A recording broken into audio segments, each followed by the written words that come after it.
দেখো রাস্তার কি অবস্থা হয়ে গেছে। আজ আমি একটু ঘুরতে বেরিয়েছিলাম, আর ঘুরতে বেরিয়ে এসে দেখছি রাস্তায় খুঁজে পাওয়া যাচ্ছে না। আমার লাইফে ফার্স্ট টাইম আমি এরকম সিন দেখতে পেলাম, আর এই মোমেন্টটা এনজয় না করলে হয় বলো তো? তাই আর দেরি না করে সঙ্গে সঙ্গে পানিতে নেমে পড়লাম। এরকম বৃষ্টির সময় বন্যায় রাস্তা ডুবে গেছে, এরকম সিন কিন্তু আমি টিভিতে খবরেই একমাত্র দেখেছি। রিয়েল লাইফে দেখবো সেটা আমি কখনোই আশা করিনি। আর শুধু কিন্তু তাই নয়, দেখার সাথে সাথে পানিতে নেমে আমি কিন্তু অনেক মজাও করেছি। আর এত পানি থই থই করছে তো তাই একটু ভয়ও লাগছিল।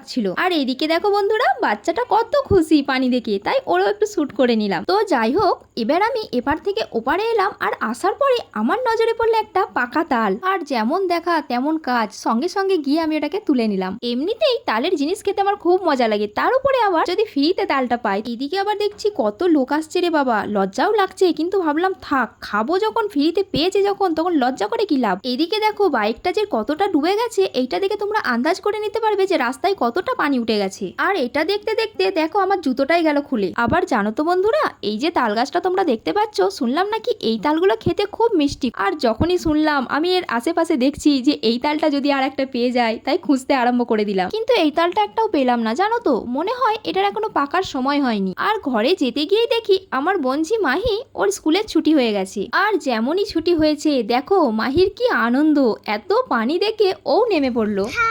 আর নামবে নাই বা কেন, আমরাই দেখে থাকতে পাচ্ছি না? ও তো বাচ্চা, বলো, ওর মনটা তো আরোই ছটফট করবে, তাই না? আর আমি যখন পানিতে নেমেছি তখন কিন্তু আমি ভয় খাচ্ছিলাম, আর আমার মাহি দেখো, ওর এতটুকু ভয় লাগছে না, ও একদম বিন্দাস আছে। আচ্ছা তোমরা কি কোনোদিন এরকম বৃষ্টির পানিতে এনজয় করেছো? যদি করে থাকো অবশ্যই কমেন্ট করো, আর ভিডিও যদি ভালো লেগে থাকে লাইক আর চ্যানেলটাকে সাবস্ক্রাইব আর ফলো করে নিও।